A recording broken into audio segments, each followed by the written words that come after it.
Panchayat election হয়ে গেছে কতদিন? বছর তিনেক। আরে পঞ্চায়েত ইলেকশন বড়ই, এখনো বাকি বোধহয় বছর দুই নাকি 2 বছর বাকি। বিধানসভা লোকসভা ইলেকশন গ্রামে খুব বেশি অশান্তি হয়, ও অন্য লোক তো দাঁড়ায়। আর পঞ্চায়েত ইলেকশনে কারুর শালা, কারুর খালু, কারুর মামু, কারুর নানি ভোটে দাঁড়ায়, যার জন্য সবার একটু কাটা গরম থাকে। এ চায় আমার নানি জিতুক, ও চায় আমার শালিটা জিতুক, এ চায় আমার ফুফুটা জিতুক। তো পঞ্চায়েত ইলেকশনে গ্রামে সবচেয়ে বেশি গরম। কংগ্রেসের একটা, সিপিএম এর একটা, টিএমসির একটা প্রার্থী দেয়। তো এই ভোটের সময় যিনি ভোটে দাঁড়ান উনি কি একদম নমিনেশন সাবমিট করে দিয়ে বাড়ি এসে কি চুপচাপ নাকে তেল দিয়ে ঘুমায়? হ্যাঁ, ঘুমায়। 150 পরিবারের বাস আমাদের এই ছোট্ট আকারপুর গ্রাম, 150 পরিবারের বাস, আলহামদুলিল্লাহ।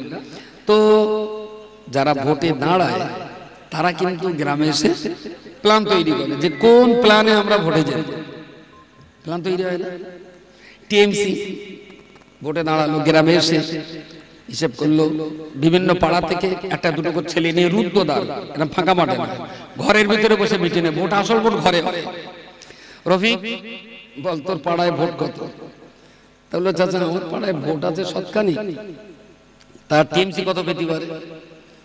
বলে টিএমসি ভোট পেত, এবারেও পাবে, তবে ক্যান্ডিডেট তো আপনি, আপনার উপর একটু রাগ আছে আমার পাড়ার লোকের, হয়তো 100-র ভিতরে 90টা ভোট মনে হচ্ছে আমার দেবে না, আপনার দেবে না।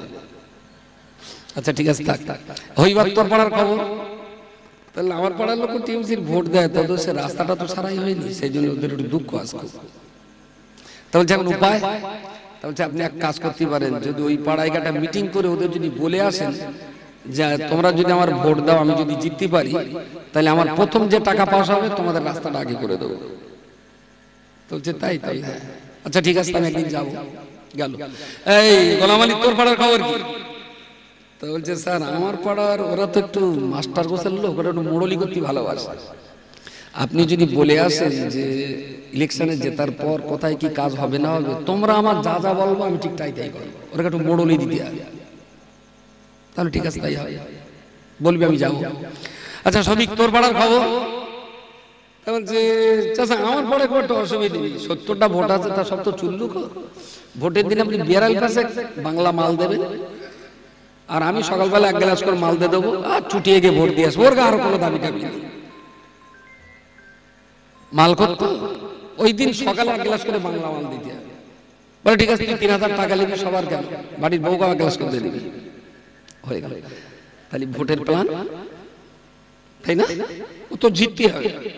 আর যে পাড়ার লোক বললো যে ওরা কোনো মতে আপনাকে দেবে না, বললো ঠিক আছে তাহলে এক কাজ কর, তুই বেশি বাড়াবাড়ি করিস না, আমি বসিরহাটের পল্টুর বলে দিচ্ছি ওই দিন সকালে 3টে পিস্তল নিয়ে আসবে, বুটটা জাম করে দেবে, সেই ফাঁকে ছাপা মেরে দেওয়া হবে। কংগ্রেস, সিপিএম, টিএমসি প্রত্যেকটা দল কিন্তু তারা তাদের নিজের জায়গায় দাঁড়িয়ে চেষ্টা চালায় সব ভোটটা ওর বাক্সে পড়ুক। কারা করে? হয় আপনি করেন, না আমি করি, আমরাই করি, এখান থেকে তো দিল্লির লোক আসে না ভোট করতে, আমরাই করি। তাহলে কংগ্রেসের জায়গায় দাঁড়িয়ে আপনার যদি প্ল্যান থাকে গ্রামের সব ভোটগুলো কংগ্রেসের বাক্সে পড়ুক, সিপিএম এর জায়গায় দাঁড়িয়ে আমার যদি এই প্ল্যান থাকে সব ভোটগুলো সিপিএম এর বাক্সে পড়ুক, টিএমসির আপনি ক্যান্ডিডেট হয়ে আপনার যদি লড়াই থাকে সব ভোটগুলো টিএমসির বাক্সে পড়ুক। তাহলে এজ এ মুসলিম হিসেবে আপনারও তো লড়াই হওয়া উচিত ছিল যে গ্রামের সব লোকগুলো জান্নাতের ভাগে পড়ুক। কথা বলুন, যখন টিএমসি করি তখন তো চেষ্টা টিএমসির বাক্স ভরুক, যখন কংগ্রেস করি তখন চেষ্টা থাকে সব ভোটগুলো কংগ্রেসের বাক্সে যাক, যখন CPM TMC forward block RSP BJP party করি তখন যদি এই লড়াইটা হয় যে সব ভোট আমার দলে যাক, তাহলে আমি যখন নিজেকে মুসলমান দাবি করি তখন তো এই লড়াইটা হওয়া উচিত যে আমার গ্রামের একটা মুসলমানও যেন জাহান্নামে না যায়, সব মুসলমানগুলো আমার জান্নাতে যায়। এর প্ল্যান কি আছে আপনাদের হাতে? কথা বলেন, কালী ঠাকুরের মতন মুখ বন্ধ করতে হলে ভালো লাগে না। টিএমসিকে জেতাবার জন্য তার প্ল্যান আপনারাই তৈরি করেছেন, কংগ্রেসকে জেতাবার জন্য সে প্ল্যানও আপনাদেরই তৈরি করা, আরএসপি কে জেতানোর প্ল্যানও আপনারা। তাতে বন্দুক লাগুক আর বাংলা মাল লাগুক, সব দিয়ে আমরা ভোটে জেতাই। তাহলে এই গ্রামের মুসলমানগুলো সব জান্নাতে নিয়ে যেতে হবে। আমিও মুসলিম, ওরাও মুসলিম, একটাকেও জাহান্নামে পড়তে দেবো না। চলো প্ল্যান তৈরি হোক। কি প্ল্যান করেছেন? কথা বলেন। হ্যাঁ, কোন প্ল্যান? কোন প্ল্যান? তাইলে আপনারা মুসলমানের জাতি না। টিএমসি করলে যদি টিএমসি কে জেতাবার দায়িত্ব নিতে হয়, তাহলে মুসলমানের পার্টি করলে জান্নাত ভরাবার দায়িত্ব আপনার নেওয়া উচিত। শুধু আমি আর মোল্লেকা মেজে বউটা এই দুজনে নামাজ কালাম পড়ে জান্নাতে যাব, আর সব মুসলমান জাহান্নামে যাক, এটা কোনো মুসলমানের কাম্য নয়। মুসলমানের কাম্য সামগ্রিক, মুসলমানের কাম্য সার্বজনীন, মুসলমানের কর্ম গোটা জাতিটিকে নিয়ে। কোনো আত্মকেন্দ্রিক লোক কখনো মুসলমান হতে পারে না, কোনো ব্যক্তি কেন্দ্রিক ব্যক্তিত্ব কখনো মুসলমান হতে পারে না। মুসলমান নিজের জন্য বাঁচে না, জাতির জন্য বাঁচে। মুসলমান একা নিজের পরিবারের জন্য বাঁচে না, মুসলিম গোটা জাতীয় পরিবারের জন্য মুসলমানকে বাঁচতে হয়। খুবই দুর্ভাগ্য আমাদের। আমরা দোষ দেই কপালে, আমরা দোষ দেই সমাজে, আমরা দোষ দেই যুগের, আমরা দোষ দেই কাল বা পরিস্থিতি। আমি বলছি না, দোষ কারণ না, দোষ হলো আমাদের নিজেদের। আমাদের প্ল্যান নেই, আমাদের চেষ্টা নেই, আমাদের মেহনত নেই, আমাদের পরিশ্রম নেই, আমাদের ইচ্ছাও নেই, আমাদের সদিচ্ছাও নেই, যার জন্য আমার সমাজ এইভাবে সর্বনাশ হচ্ছে। বলবেন কি রোধ করা যাবে না? আমি বলছি যাবে, হাল ছাড়ার কোনো জায়গা নেই, অবশ্যই রোধ করা যাবে। কি করে যাবে? প্ল্যান তৈরি করতে হবে, বসতে হবে, ভাবতে হবে। গ্রাম বাঁচানোর জন্য আমাদের পার্টি করতে গেলে যদি ঘাঁটির টাকা কিছু দিতে হয়, তাই না? কিছু লোক পার্টি করে যেমন পার্টির থেকে টাকা নেয়, তখন কিছু লোক এমনও আছে যারা পার্টিতে টাকা ঢেলে। পার্টিতে টাকা ঢেলে না, টাকা তো আর আসমান থেকে পড়ে না। কিছু লোক পার্টি করে যেমন টাকা রোজগার করে, কিছু লোক তেমন পার্টিকে বাঁচার জন্য লাখ লাখ নয় কোটি কোটি টাকা পার্টিতে ঢালে। তাহলে যে লোকটা পার্টিতে টাকা ঢেলে পার্টিকে জেতাবার লড়াই করে, সে যদি মুসলমান হয়, তার এটা উচিত ধর্মের জন্য টাকা ঢেলে আমার মুসলমানগুলোকে জান্নাতে নিয়ে যাওয়ার প্ল্যান তৈরি হোক।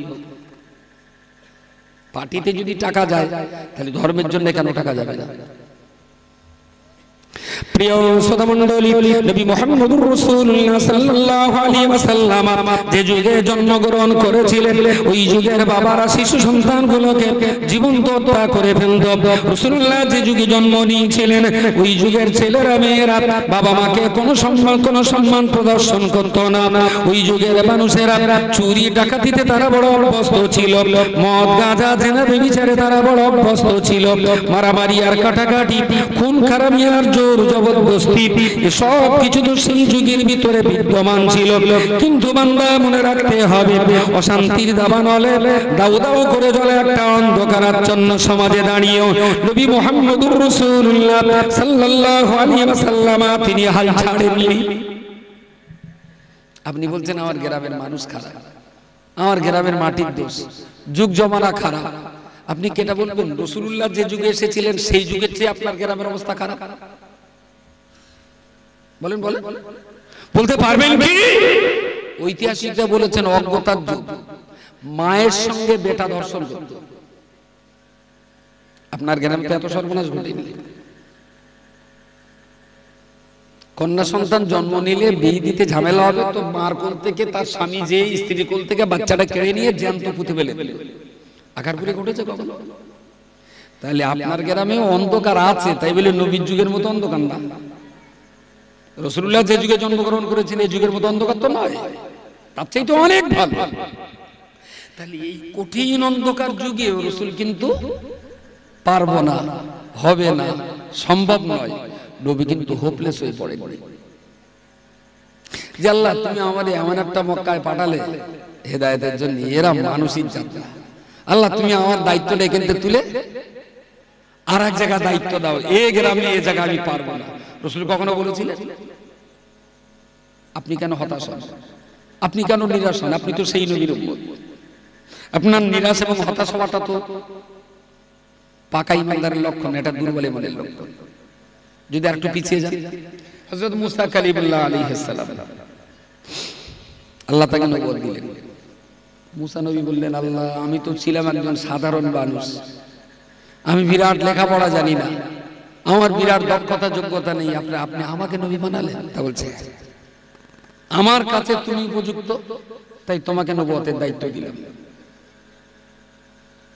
মুসা নবী একবারও বলেননি যে আমি পারবো না, বলেছিলেন আল্লাহ আপনি যদি আমাকে নবুয়তের দায়িত্ব দেন আমি আপনার দেওয়া দায়িত্ব পালন করব, তবে আমার একটা ছোট্ট শর্ত আছে। যে কি শর্ত?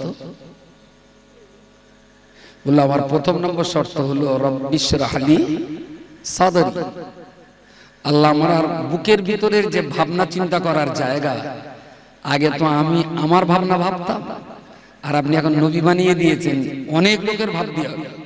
তাহলে একজনের ভাবতে গেলে ছোট কলিজা হলে হয়, আর সবার ভাবতে গেলে কলিজাটা কি বড় দরকার। আমার বুকের ভিতরে কলিজার জায়গাটাকে আপনি অনেক বড় করে দিন। জোরে বলুন সুবহানাল্লাহ। বলেননি যে আমি পারবো না, বলেছেন নবুয়ত দিলাম। মুসা নবী বললেন আমি নিতে পারি, তবে আমার বুকের ভিতরের ভাবনার জায়গাটা রব্বিশ রাহলি সাদরি, আমার বক্ষকে আপনি প্রশস্ত করে দিন, আমি কাজ করব।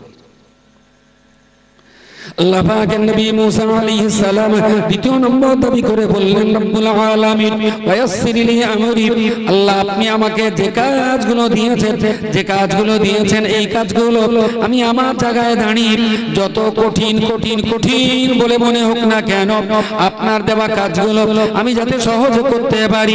ওয়ায়াসসির লি আমরি, আপনার দেওয়া কাজগুলো আমার পক্ষে পালন করাটা আমার জন্য সহজ করে দিন। সহজ। আচ্ছা নবুয়তের দায়িত্বটা কি খুব সহজ বলে মনে হয়? দায়িত্বটা কঠিন দায়িত্ব। মুসা বললেন আল্লাহ কাজটা যত কঠিনই হোক না কেন আমার জন্য সহজ করে দিতে হবে, আমি ময়দান ছেড়ে পালাবো না। বোঝা যেমন চাপিয়েছে আমি দায়িত্ব নেব, তবে সারা পৃথিবীর জন্য কঠিন হলেও আমার জন্য আপনাকে সহজ করে দিতে হবে। আর ওয়াহলুল উকদাতাম মিন লিসান, আল্লাহ আমি তো তোতলা, মুসা নবী তোতলা ছিলেন না? আমি তো তোতলা, আমি তো ভালো কথা বলতে পারি না। লোকে যে কথা 1 মিনিটই বলে, আমার সেই কথা বলতে 10 মিনিট লাগে। তো শো করতে করতে আমার তো অনেক টাইম লাগে। তা আপনি যদি আমার নবুয়তের দায়িত্ব দেন, তাহলে লোকের কাছে আমার বলে বেড়াতে হবে। আর আমি যদি লোকের কাছে তো ঠেলিলে যাই, ঘোড়া ডিম লোকে আমার কথা শুনবে না। ওয়ায়াসসির লি আমরি ওয়াহলুল উকদাতাম মিন লিসানি, আল্লাহ মানুষের কাছে কথা বলার জন্য আমার জবানের যে জড়তা, যে আড়ষ্টতা, এইগুলো দূর করে দিয়ে সাবলীল ভাবে আমাকে কথা বলার ক্ষমতা দিতে হবে। একটু জোরে বলেন সুবহানাল্লাহ। মুসা তো বলতে পারতেন আল্লাহ আমি তোতলা লোক, ওসব ঝামেলা আমি পারবো না, আমি তোতলা মানুষ, ওসব আমি কথা বলতে পারবো না, তুমি অন্য লোক ডাকো। মুসা বললেন আল্লাহ দায়িত্ব যখন আপনি দিচ্ছেন, তাহলে আমাকে সুন্দর করে কথা বলার ক্ষমতা আপনাকেই দিতে হবে, যেন বহু মানুষের কাছে আমি কথাটা তুলে ধরতে পারি। ওয়াহলুল উকদাতাম মিন লিসান, কড়া হলো প্রথম তো গুনেছেন, কড়া বলেছেন। রব্বিশ রাহলি সাদরি ওয়ায়াসসির লি আমরি ওয়াহলুল উকদাতাম মিন লিসান। 4 নম্বর শর্ত হলো ইফকাহু কওলি, আল্লাহ আমি এই দ্বীন ইসলামের কথাগুলো যাদের কাছে বলবো আল্লাহ ওদেরকে একটু বোঝার ক্ষমতা দিতে হবে। আমি যতই ভালো করে বলি না কেন, ওদের যদি বোঝার ক্ষমতা না থাকে, তাহলে আমার কথার ওরা কোনো দাম দেবে না। তাহলে নবুয়তের দায়িত্ব পালন করার জন্য নবী মুসা আলাইহিস সালাম নিজের জন্য তিনটে চেয়েছিলেন, দেশের জনগণের জন্য একটা চেয়েছিলেন। নিজের জন্য তিনটে কি কি? আমার বুকের বুঝবার জায়গাটাকে প্রশস্ত করে দিতে হবে, আর কঠিন কঠিন দায়িত্ব আমার জন্য সহজ করে দিতে হবে, আর আমার জবানের আড়ষ্টতা ভাব দূর করে দিয়ে কথা বলার সাবলীলতা দিতে হবে। লোকের জন্য যেটা একটা চেয়েছিলে সেটা হলো এই, আমি মুসা মানুষের কাছে যে ইসলামটা যখন তুলে ধরবো, আল্লাহ ওরা যেন আমার কথাটা বোঝে, ওদের বুঝবার ক্ষমতা দিতে হবে। তাহলে আর সমস্যা সমস্যা কিচ্ছু থাকলো না। মুসা নবী আলাইহিস সালাম নবুয়তের সেই দায়িত্ব নিয়ে 400 বছরের এক প্রতিষ্ঠিত রাজশক্তি কার মোকাবেলায়? ফেরাউনের মোকাবেলায় ময়দানে নামলেন।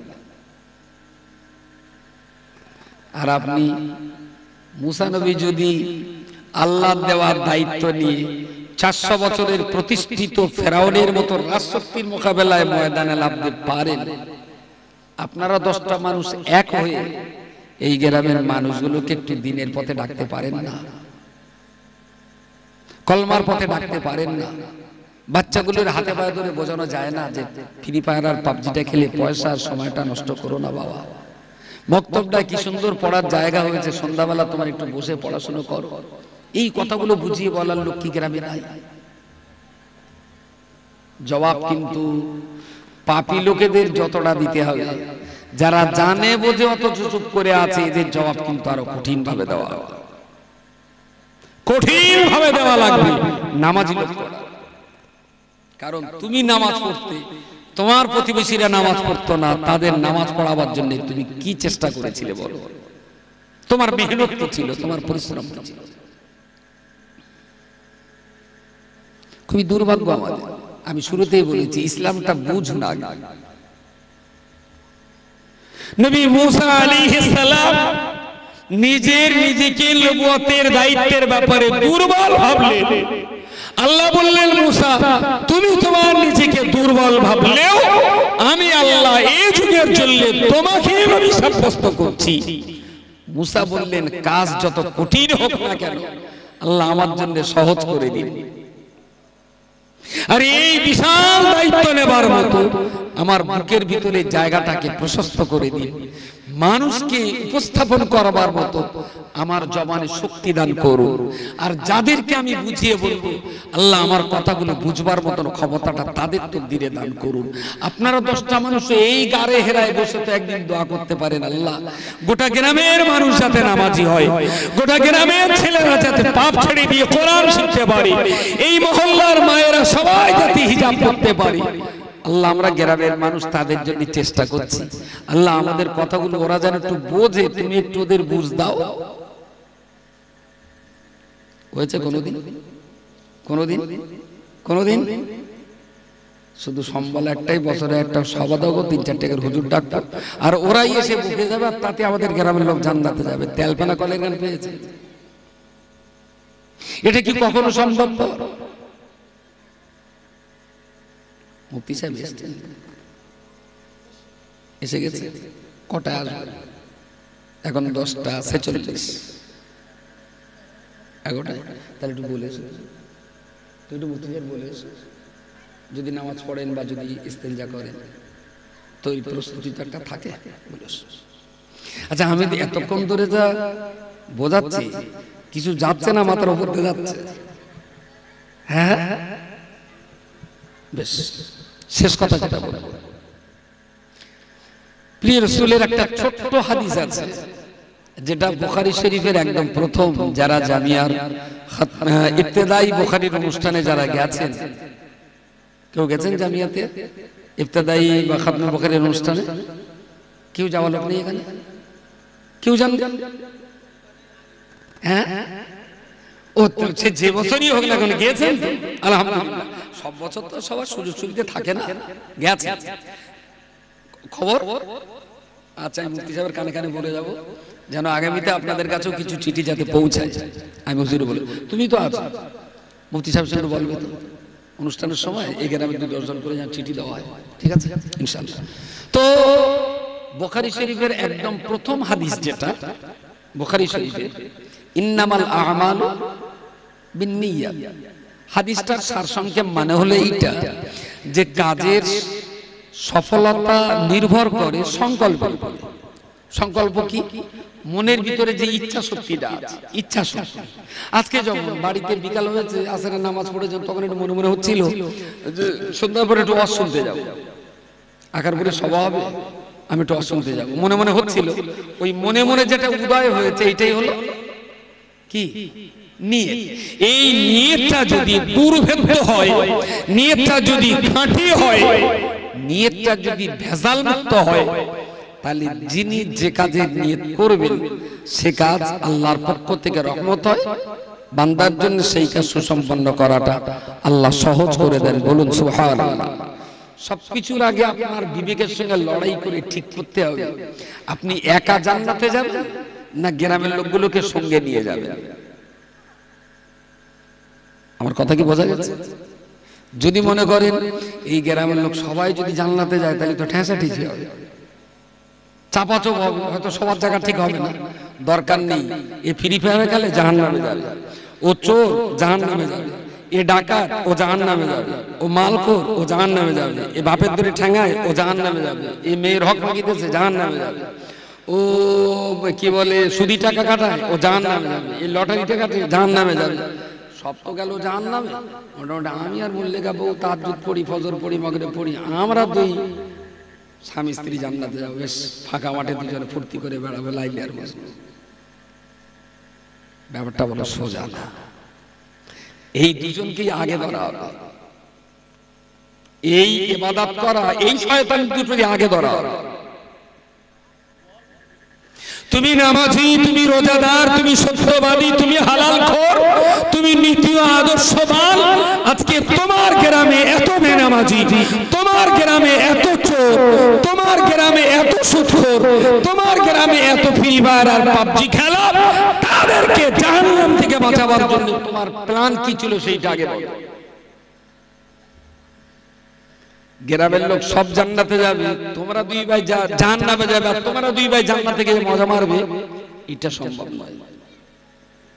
আমার আল্লাহ পাক রব্বুল আলামিন কোরআন শরীফে পরিষ্কার করে বলেছেন, এই পৃথিবীর মানুষ জাতি ইমানদার মুসলমানেরা আল্লাহ পাক রব্বুল আলামিনের ভক্ত, তার আদেশ নিষেধ, তার পরামর্শগুলোকে আমাদেরকে ভালোভাবে শুনতে হবে, বুঝতে হবে, সেই মতো আমাদের কাজে লাগাতে হবে। রব্বুল আলামিন বলেছেন, ইয়া আইয়ুহাল্লাযীনা আমানু, এই পৃথিবীর ইমানদার মানুষেরা, কু আনফুসাকুম, তুমি তোমার নিজেকে জাহান্নাম থেকে বাঁচাও, আহলিকুম নারা, তোমার আহল পরিবার পরিজন তাদেরকেও জাহান্নাম থেকে বাঁচাও।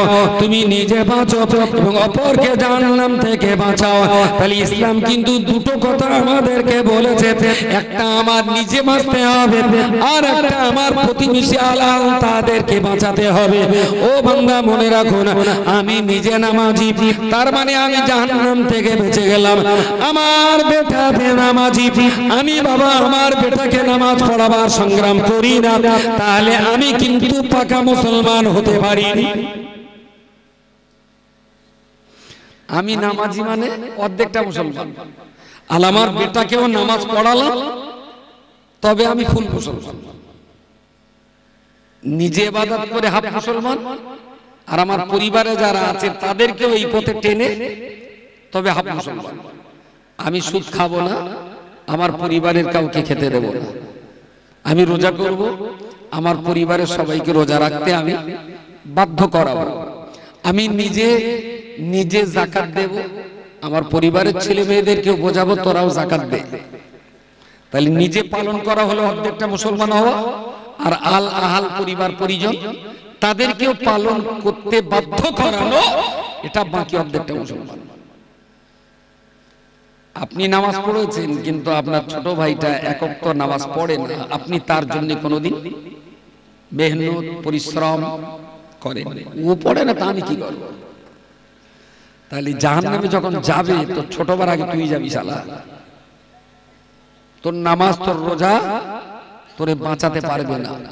ইসলাম স্বার্থপরতার ধর্ম নয়, ইসলাম একা বাঁচার ধর্ম নয়, ইসলাম একা উন্নতির ধর্ম নয়, আমি আমার পরিবার, আমার প্রতিবেশী, আমার গ্রাম সবাইকে নিয়ে তো ইসলাম আমাদেরকে ভাবায়।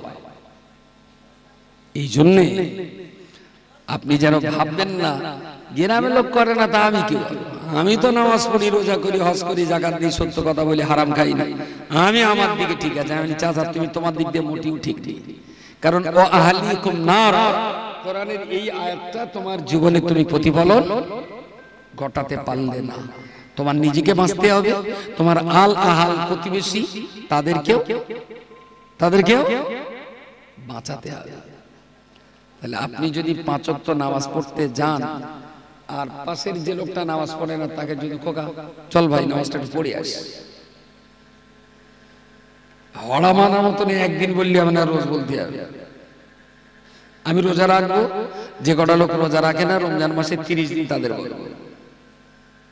আমি নিজে প্রতিদিন সন্ধ্যাবেলা 11 হেরা একটু পড়তে আসবো, আর যারা পড়তে আসে না তাদের প্রতিদিন একবার করে বলো চল ভাই আমি ওখানে কোরআন শিখছি, তুইও চল। এই দায়িত্বটা কি পালন হয়? তত গ্রামের মান সম্মান নষ্ট হবে। 100 মুসলমান পালবে। আচ্ছা, এই 100 মুসলমান যারা 5টা কলমা মুখস্থ পড়তে পারবেন, আলহামদুলিল্লাহ, এই 100 মুসলমান যারা 5টা কলমা মুখস্থ পড়তে পারছেন, এর ভিতরে 5টা কলমার মানে বোঝে কজন? বাংলা মানেটা তো বুঝতে হবে। বাংলা মানে যত সময় না বুঝবো ততক্ষণ অন্তরে বিশ্বাস হবে না, আগে তো বুঝতে হবে। তো 100 মুসলমান যারা কলমা পড়তে পারবে, এর ভিতরে কলমাটা মানে বলতে পারবে কজন? হয়তো 10 জন। ভেরি গুড, হয়তো 29 তয়কার, তার মানে 10 জন হতেই পারে, তবে না হওয়ার সম্ভাবনাটা বেশি। এই তো ডেকোরেটরের মাল আছে, একটু টাইট করে দেন এই জায়গাটা, বড্ড জ্বালাচ্ছে তো। যতবার দিই ততবার সরে যাচ্ছে। কোচে একটু বসে খাও এক জায়গায়, তুমি কি খুব ব্যস্ত? ঝাড়তে হাঁটতে খাতে যাচ্ছে।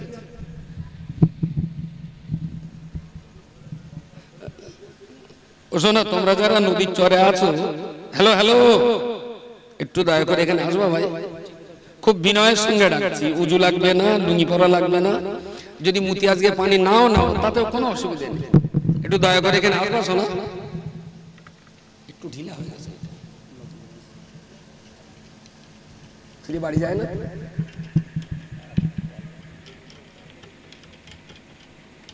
চলে বাড়ি যদি না আসো ওখানে থাকো, তাও তো সব জানতো। ওদি পাড়ি দিলে আবার ফ্রি ফায়ার খেলবে, সমস্যা নকল বসে খেলবে।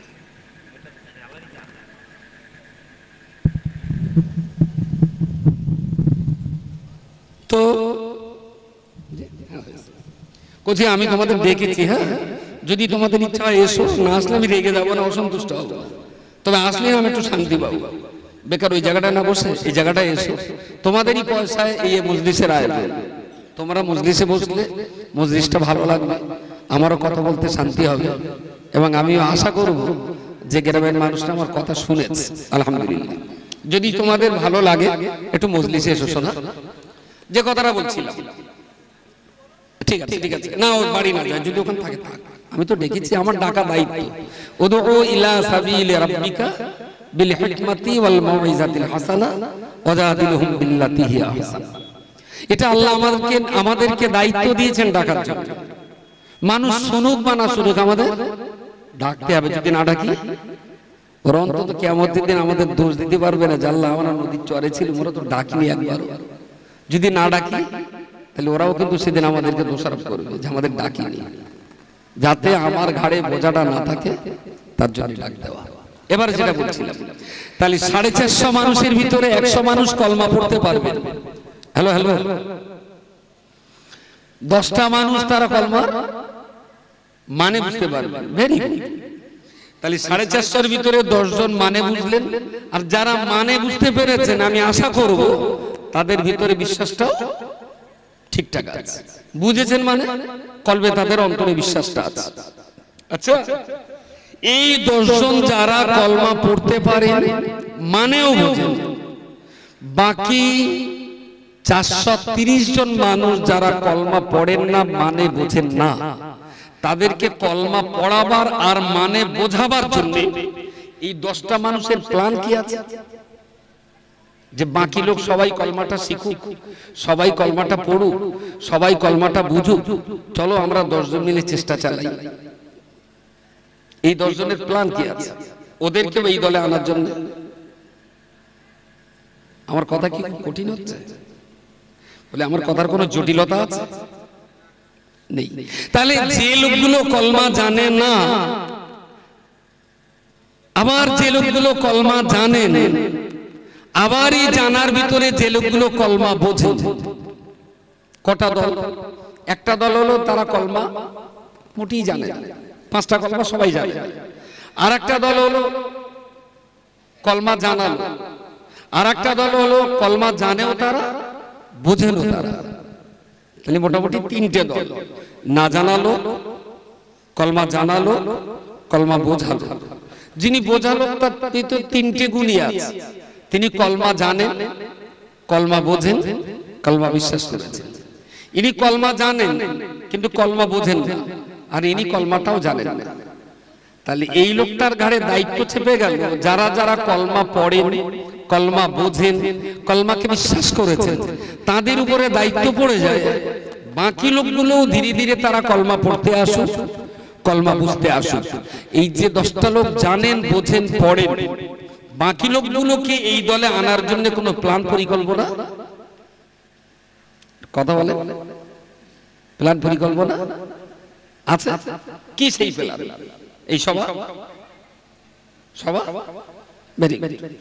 এই ধরনের সভা সমিতি করে যদি মানুষকে কলমা বেশি পরিমাণ শেখানো যেত, তাহলে আপনার কি হিসেব আছে?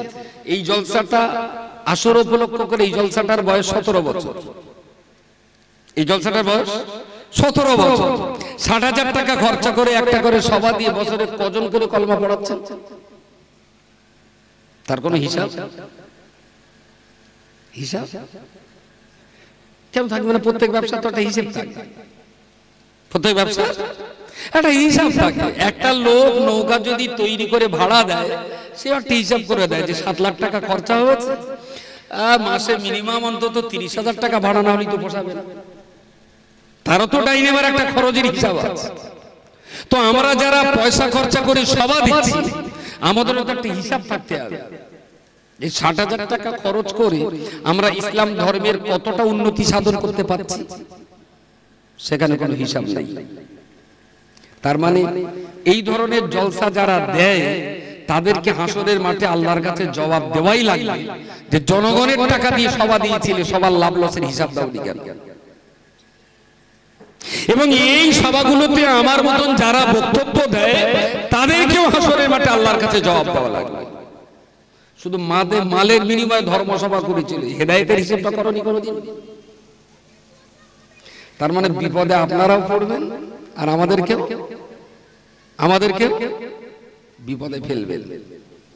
সভা যদি দিতে হয় হিসাব করেই দিতে হবে, লাভ লসের, না হলে সভা বন্ধ করতে হবে। কিন্তু বন্ধ করতে বললে ঠিক সামনে বছর মহরম মাসের চাঁদ উঠলি না আবার হাত পা কামড়াবে। এই দেখ, সেই প্রতি বছর দেওয়া হয়, বেশ একটু মেয়ে জামাই আসে, কেমন একটা হুড়োহুড়ি বানা হয়। তাহলে সেই মাতিক বলে গেল, তাহলে ও হুজুর অনেক কথা বলে, সব কথার দাম দিতে গেলে হয়। চালা তোল, চালা তোল, আমার স্বভাব। আমি সবার পক্ষে, আমি সবার বিপক্ষে না, কিন্তু হিসাব কিতাব করে আমি সবার পক্ষে। বেহিসাবি কোনো ব্যবসা পৃথিবীতে লাভবান হওয়া যায় না। একেবারে ইসলামের স্টার্টিং পয়েন্টেই যে কলমা, যে কলমা ছাড়া মুমিন আর মুসলমান হওয়ার স্বপ্ন দেখাই যায় না, খুবই দুর্ভাগ্যজনক সত্য কথা। আল্লামা রুহুল আমিন সাহেবের মতো মানুষ, 63 বছরের জীবন, তার মিনিমাম 43 বছর ধরে তিনি এই সমাজের জন্য আপোষহীন সংগ্রাম করে 152 খানা কিতাব লিখেছেন জাতিকে সঠিক পথ দেখানোর জন্য। পূর্বরা বিশ্বাস কেবলার মতো মানুষ 80 বছরের মতো বয়স পেয়ে তিনি অসম্ভব রকমের খেদমত করেছেন বাংলার এক প্রান্ত থেকে আরেক প্রান্ত পর্যন্ত।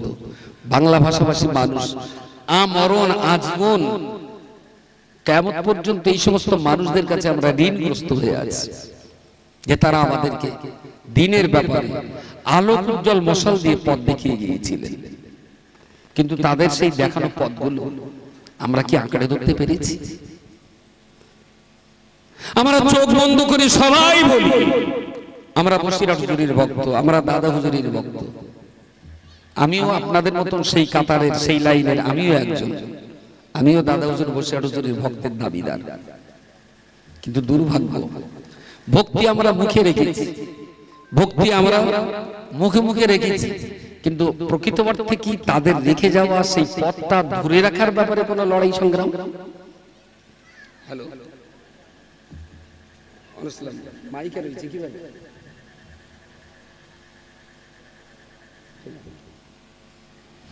তো এই দুইটা মানুষ এবারে যদি রাসূলুল্লাহ পর্যন্ত যায়, সেটা তো অনেক বড় ব্যাপার। আমি একদম ফার্স্ট স্টার্টিং পয়েন্টে আপনাদেরকে খুব বিনয়ের সঙ্গে বলছি, ইসলাম কিন্তু আল্লাহর তৈরি করা একমাত্র ধর্ম। আর আপনার অত্যন্ত কপাল ভালো, আপনি সেই ধর্মের ঘরে জন্ম নিয়েছেন। বলুন সুবহানাল্লাহ, সুবহানাল্লাহ। এটা কিন্তু কম তৌফিক নয়, এটা কম সৌভাগ্যশীল নয়, এটা কম ভাগ্যবানের ব্যাপার নয় যে ইসলামের ঘরে আপনি জন্ম নিয়েছেন। আপনার বাবাও আল্লাহকে মেনে চলার দাবিদার, আপনার মাও আল্লাহকে মেনে চলার দাবিদার, আপনার দাদিমা, আপনার দাদু ভাই, আপনার নানিমা, আপনার নানু,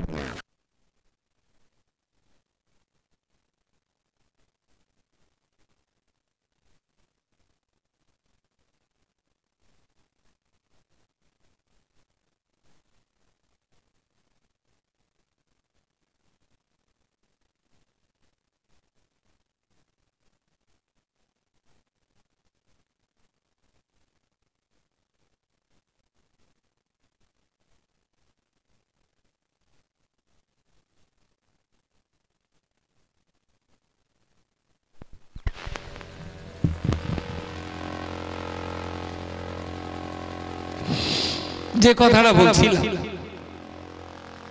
যে ইসলামের ঘরে জন্ম নিতে পারাটাও এটা একটা কতটা সৌভাগ্য, সম্ভবত বোধহয় আপনি কখনো তা আন্দাজও করতে পারেন।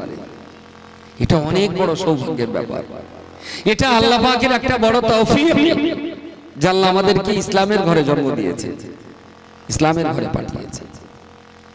ইন্না দীনা ইনদাল্লাহিল ইসলাম। কোরআন শরীফের এই আয়াতটার মানে এতদিন পর্যন্ত করতাম, পড়াশোনা করেছি যে আল্লাহর মনোনীত ধর্মের নাম ইসলাম। শুনেছেন নিশ্চয়ই বহুবার, ইন্না দীনা ইনদাল্লাহিল ইসলাম, আল্লাহ পাকের মনোনীত ধর্ম হলো ইসলাম। বহু বইপত্রে পড়েছি এই কথাটা, কিন্তু আজকের দিনে দাঁড়িয়ে আমার মনে হয়েছে এই কথাটা ঠিক না। ইসলাম আল্লাহর মনোনীত ধর্ম, এই কথাটা ঠিক না। নিশ্চয়ই আপনারও মনে প্রশ্ন আসবে যে এই কথা এমন অত জোরে বললি মোবাইল বলা লাগে, এমনি শুনতে পাবে, একটু আসতে পারে। এই কথাটা ঠিক না। কেন ঠিক নয়? মনোনীত কাকে বলে?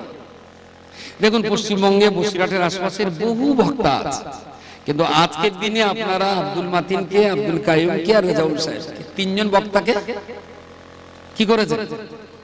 মনোনীত করেছেন, তাই না? অনেকের ভিতর থেকে তিনজনকে মনোনীত করেছেন। তাহলে ধর্ম কি অনেকটা, যার ভিতর থেকে আল্লাহ ইসলামটা মনোনীত করেছেন? মনোনীত মানে দুদিন পর আবার ইলেকশন হবে, দেয়ালের গায়ে লেখা থাকবে টিএমসি পার্টির মনোনীত প্রার্থী সে চাঁদু হোক আর নাটবল্টু কেউ একটা, টিএমসি পার্টি মনোনীত প্রার্থী। তার মানে টিএমসি পার্টির কাছে অনেকগুলো প্রার্থী ছিল, তার ভিতরে একজনকে মনোনীত করা হয়েছে, পছন্দ করা হয়েছে। সিপিএম লেখো এরকম, বিজেপি লেখো এরকম। তাহলে আল্লাহর মনোনীত ধর্ম ইসলাম, তার মানে এইটা ধর্ম অনেকটা ছিল, তার ভিতরতে আল্লাহ ইসলামটাকে মনোনীত করেছে। সত্যি সত্যি কি ধর্ম অনেকটা? না। ইল্লা দীনা ইনদাল্লাহিল ইসলাম, কোরআনের এই আয়াতটার আসল তাৎপর্য হলো এটাই যে আল্লাহর তৈরি করা একমাত্র ধর্ম, তার নাম হলো ইসলাম। এটা সবাই মিলে বলুন সুবহানাল্লাহ। আল্লাহ তৈরি করেছেন একটাই ধর্ম। আল্লাহ তৈরি করা দুটো ধর্ম নেই। যে আল্লাহ আমার দেহ তৈরি করেছেন, যে আল্লাহ আমার নাকে অক্সিজেন দিচ্ছেন, যে আল্লাহ আমার চোখের দৃষ্টি দিয়েছেন, যে আল্লাহ আমার গালে খাবার ক্ষমতা দিয়েছেন, যে আল্লাহ আমার জবানে বলার ক্ষমতা দিয়েছেন, যে আল্লাহ আসমান জমিন গ্রহ নক্ষত্র আর নিহারিকা সবকিছু তৈরি করেছেন, সেই আল্লাহর তৈরি করা একমাত্র একটাই ধর্ম, তার নাম হলো ইসলাম। সুতরাং ইসলাম আল্লাহর মনোনীত কথাটা ঠিক না, বরং ইসলাম আল্লাহ তৈরি করা একমাত্র ধর্ম। আল্লাহ দুটো ধর্ম তৈরি করেননি, আল্লাহ তিনটে চারটে তৈরি করেননি। মানব জাতির কল্যাণের জন্য, মানব জাতির জন্য আল্লাহ একটাই ধর্ম তৈরি করেছেন, তার নাম জোরে বলেন, আর একটু জোরে বলেন, ইসলাম। ইসলাম মানে সবাই তো জানে শান্তি। বাহ, পৃথিবীর সবাই কিন্তু শান্তির পাগল, সবাই কিন্তু শান্তি চায়। সেই ইসলাম শব্দের মানে হলো শান্তি।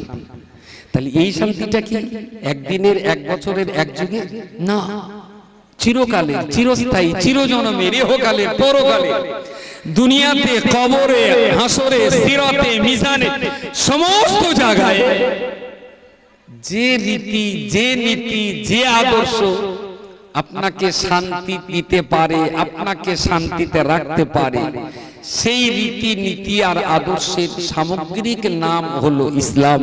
আরো একবার বলুন সুবহানাল্লাহ। আপনাদের কাছে আমার প্রথম খুব বিনয়ের সঙ্গে অনুরোধ, আপনারা ইসলামটা একটু বুঝুন প্লিজ। ইসলাম ধর্মটাকে একটু বুঝুন।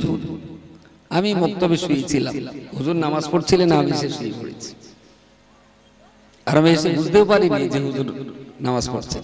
যাই হোক, এই যে ছোট্ট একটা মক্তব, এই মক্তবটা যা বড় আছে, রাসূলুল্লাহ যে জায়গায় বসে বিশ্ব শান্তির জন্য আল্লাহর কাছে ফরিয়াদ করতেন, সেই জায়গাটার নাম হলো গারে হেরা।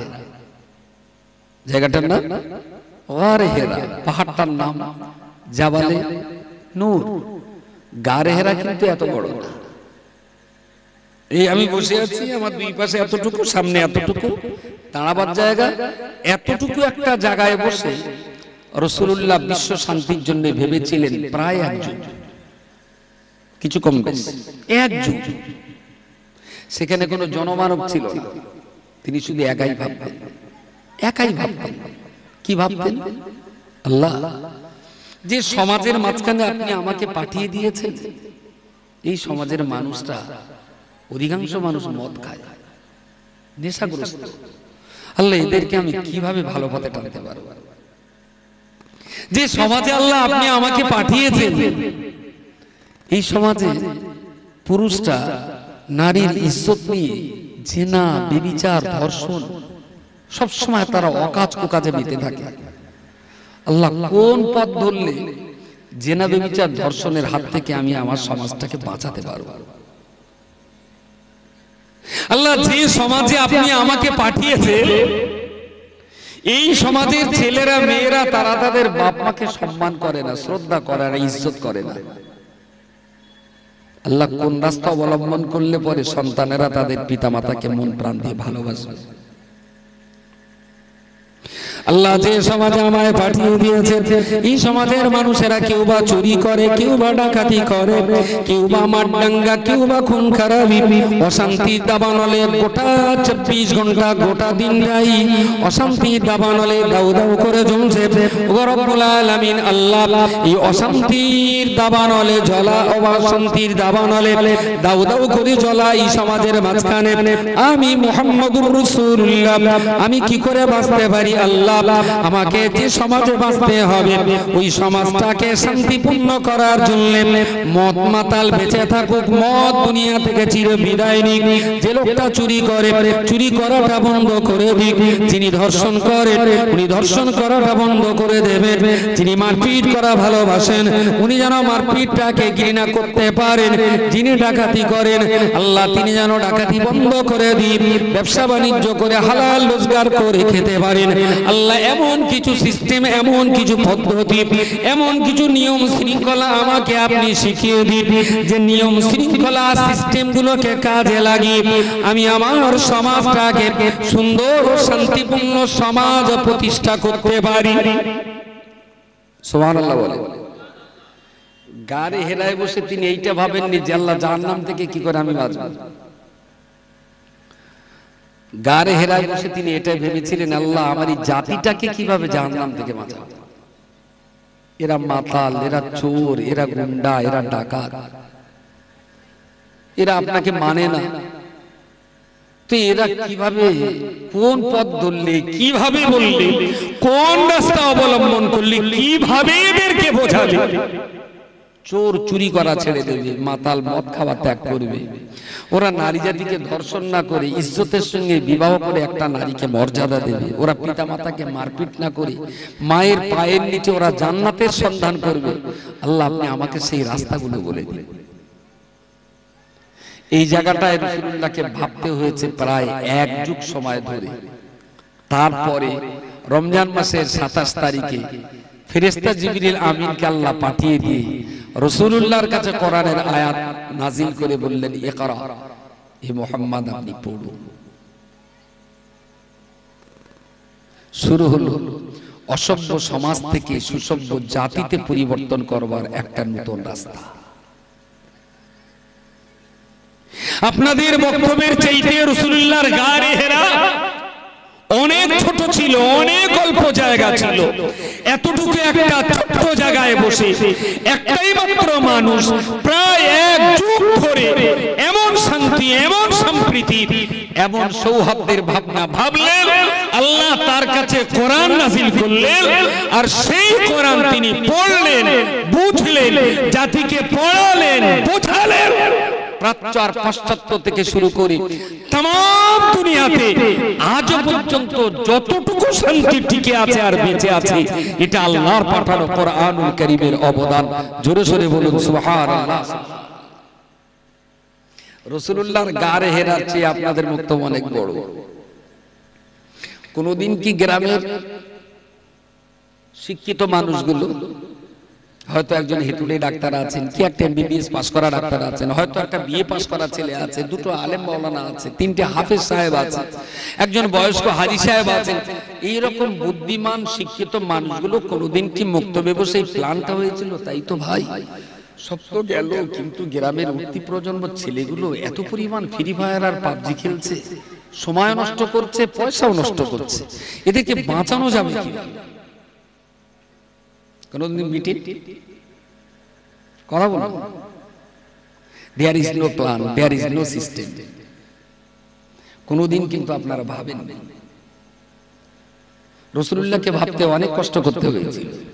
মক্কায় যেখানে রাসূলুল্লাহর বাড়ি, সেখান থেকে প্রায় 4 কিলোমিটার রাস্তা পায়ে হাঁটতে হবে, সেখান থেকে পাহাড়ে চড়তে হবে প্রায়, এখনকার দিনে পাহাড়ের ধাপ কেটে দেওয়া হয়েছে, তাই উঠতে 2-2.5 ঘন্টা সময় লাগে। সেদিন তো ধাপ ছিল না, উঠতে গেলে সকাল থেকে সন্ধ্যা লেগে যেত।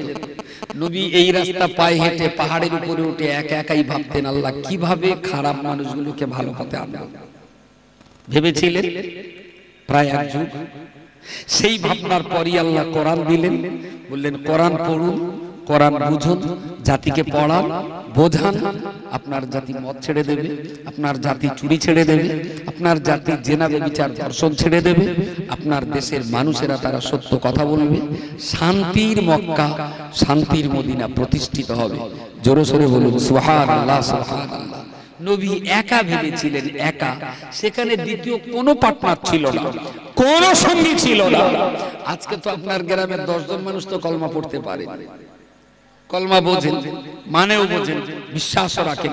এই 10টা মানুষ কি আমাদের এই গাড়ে হেরায় বসে কোনোদিন ভেবেছিলেন যে গোটা গ্রামের এই নগ্নতা, অসভ্যতা, পাপের কাজ, সময় নষ্ট, পয়সা অপচয়, এর হাত থেকে আমরা আমাদের গ্রামটাকে বাঁচাবো? কথা বলুন, কথা বলুন। মোলসাবদের ঘাড়ে বন্দুক রেখে ফায়ার করার কাজ না। যে হেদায়েত হচ্ছে না, আমরা কি করবো? ওই তো কাইম সাহেবের দিয়ে মাতৃ দিয়ে ওয়াজ করাই। হেদায়েত না হলে আমরা কি করবো? আসলে আমরাই পাকা বদমাশ। বেকার ফাও পাকামি করে তো লাভ নাই। গ্রামটা তো আপনার, আপনার প্ল্যান, আপনার পরিকল্পনা, আপনার চেষ্টা, আপনার মেহনত, আপনার পরিশ্রম যদি আপনি ঠিকঠাক না করতে পারেন, আমি আমার বোঝা লাভিয়ে দিয়ে যাচ্ছি। কিয়ামতের দিন আল্লাহ আমার ধরলে আমি বলবো, আল্লাহ বলেছিলাম সুন্দর করো, ওরা কাজ করেনি, তা আমি কি করব? আমার দায়িত্ব শেষ। যদি এই কথাগুলো আপনাদের না বলি, তাহলে নিশ্চয়ই হাসরের মাঠে আমি ধরা পড়ে যাব। কথা বলে আমি কি ইতিকাফ করাচ্ছি? বলি এই দায়িত্বটা কি পালন হয়? হয় না। তার মানে যারা নামাজ পড়ে না ওরাও যা, আর আপনি নামাজ পড়েন আপনিও তাই। রাসূলুল্লাহর কোনো দরকার ছিল তায়েফে যেয়ে মার খাওয়ার? কথা বলে। রাসূলুল্লাহ তো নিজে নামাজ পড়তেন, কোরআন পড়তেন। তায়েফের লোক নামাজ পড়ুক না পড়ুক, এতে কি নবীর কিছু এসে যায়? কিন্তু নবীকে তাদের দ্বীনের দাওয়াত দিয়ে মার খেতে হলো। আপনি কোনোদিন নামাজ পড়তে ডাকার জন্য মার খেয়েছেন?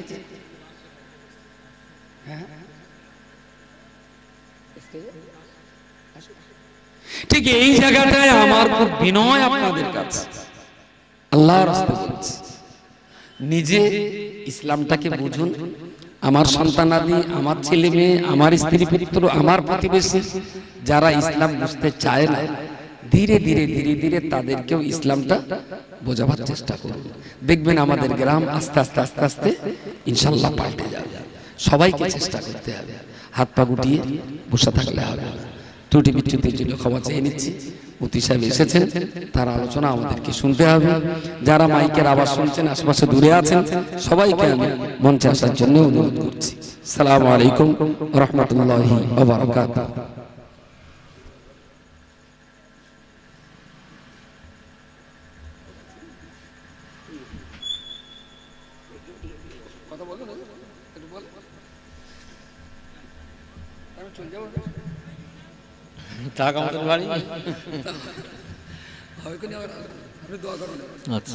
আসসালামু আলাইকুম ওয়া রাহমাতুল্লাহি ওয়া বারাকাতুহু।